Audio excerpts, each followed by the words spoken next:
Symbols are powerful. They can unite people of a common faith. They can also transform them into an impulsive mob. Sometimes symbols get attached to places, to cities that are considered sacred.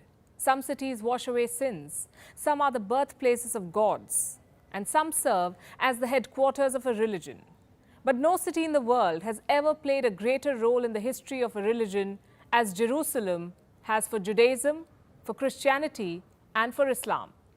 Hello and welcome to Gravitas Plus. I'm Palki Sharma Upadhyay. They call it the city of peace, yet Jerusalem today and has been throughout history a city of conflict. It has been destroyed twice, fought over 16 times, besieged 23 times, attacked 52 times, and traded hands on many more occasions. Jerusalem has divided people. It has also united them in reverence as a holy land. What makes this city so special yet so complex? Let's break it down for you. I'll start with the history.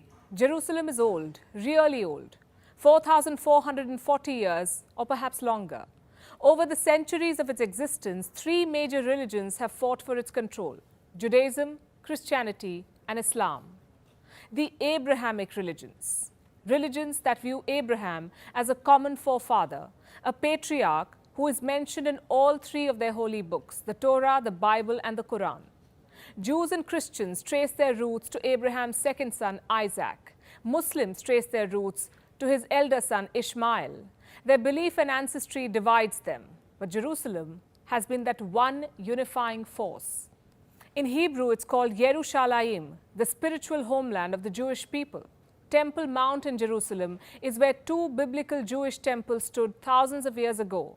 The western wall within Temple Mount is said to be the last remnant of those temples. Today, it is considered to be the holiest site in Judaism. When Jews pray, they face the western wall in Jerusalem, just like Muslims face the Kaaba in Mecca.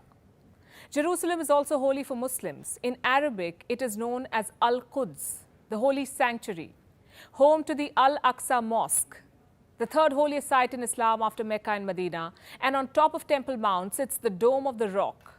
This is where Muslims say Prophet Muhammad ascended to the heavens. And lastly, in Christianity, Jerusalem is mentioned as Salem in the Bible, an ancient Hebrew name that was preserved in its current name, Jerusalem for Christians. This city is home to the Church of the Holy Sepulchre. This is where Jesus was crucified, buried, and resurrected. So for all of these three, Christians, Muslims, and Jews, Jerusalem holds a sacred and important place. But who owns it? And this is where things get complicated. You see, Jerusalem belongs to everyone and no one. Every religion has marked this city, and almost every major empire has controlled it. But in the words of Winston Churchill, it is the Jews that made Jerusalem famous. How did they do it? Let me take you further back into history, to 135 CE to be exact, when the Romans drove Jews out of Jerusalem and renamed their kingdom Judea to Palestina. A Greek name meant to break the Jewish connection to this land. All Jews were barred from setting foot in Jerusalem. But what about the Jews? Where did they go? After their exodus from Judea, they got scattered across the Roman Empire, which is present-day Europe. But they were persecuted wherever they went. In the 11th century, the Jews were slaughtered by the Crusaders, who considered them to be the killers of Jesus Christ. In the 14th century, they were scapegoated as the cause of Black Death, accused of poisoning the wells of Christians and slaughtering in the Rhine and Rhone region. Their persecution went on till the 19th century, and this is when some Jews joined forces to protect their identity. They launched what is called Zionism, a religious, political, and ideological movement which had two aims. One was to put an end to the centuries of persecution, and two, to take Jews back to their ancient homeland. The Zionists believed that Judaism was as much a religion as it was a nationality, that the Jews deserved their own state, the same way the French deserved France or the Chinese deserved China. This movement is what brought Jews back to Israel. Today, Zionism is Israel's national ideology. Towards the end of the 19th century, Zionism led to a massive Jewish immigration to Palestine. By 1903, at least 30,000 had re-established themselves in Palestine. By 1914, 40,000 more Jews had resettled there. Then came the First World War. The Ottoman Empire collapsed. The British and French empires carved up West Asia, with the British taking control of the region under the British Mandate for Palestine. At first, they allowed Jewish immigration. But as more Jews arrived, tensions between Jews and Arabs grew. Both sides committed acts of violence, both claiming to be the victims. So by the 1930s, the British began limiting Jewish immigration. Things changed again after the rise of Nazi Germany. 6 million Jews were killed in the Holocaust. The remaining fled to the US and Palestine in large numbers. By 1944, the Jewish population in Palestine had increased to 33% of the total. This galvanized much of the Western world in support of a Jewish state, with much of the Arab world against it. In 1947, as sectarian violence between the Arabs and the Jews grew, the United Nations approved a plan to divide British Palestine into two separate states. One for Jews, called Israel, and one for Arabs, called Palestine. The city of Jerusalem was to become a special international zone, since it housed the holy sites of both religions. This plan was a colossal failure. The British first failed to prevent the violence and then washed their hands of all responsibility. They left the land in a mess, just as they left India and Pakistan after partition. The Jews accepted the UN plan. On 14th May 1948, they proclaimed independence. They formed a new state. The Palestinians viewed this as theft. They accused Jews of stealing their land. What followed was decades of endless animosity between the Jews and the Arabs. In the last 70 years, there have been 8 recognized wars, 2 Palestinian intifadas or uprisings, and a series of armed conflicts. Israel treated them as do-or-die battles, and with each conflict, it gained more control of Palestine. It helps to look at a map to understand this. This was Israel's map in 1947. It changed to this after the Arab-Israeli War of 1948.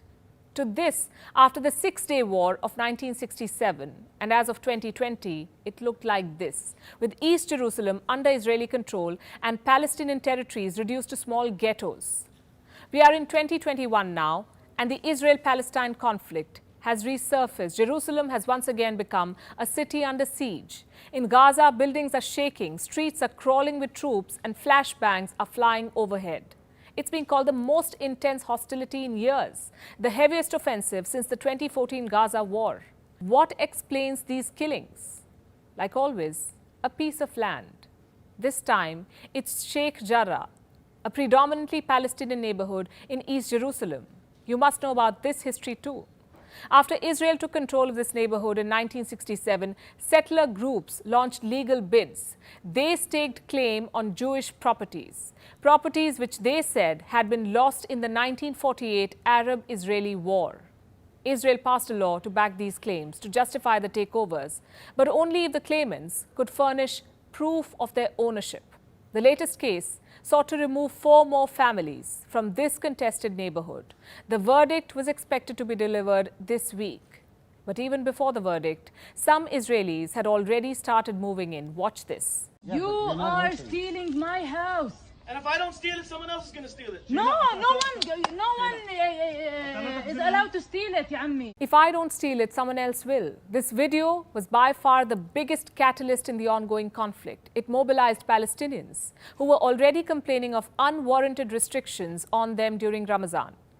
Hamas, a Palestinian militant group and the de facto governing authority of the Gaza Strip, sensed an opportunity to push the Palestinian struggle back on center stage. It launched rocket attacks on Israel. Israel responded in kind. It's been more than a week. The violence has not stopped. What will it take to end this violence? What will it take for peace to be restored in Jerusalem? 5 peace deals could not settle this dispute. 8 wars could not bury the differences. The Palestinians say if they drop the weapons, they will lose more land. The Israelis say if they drop the weapons, there will be no Israel.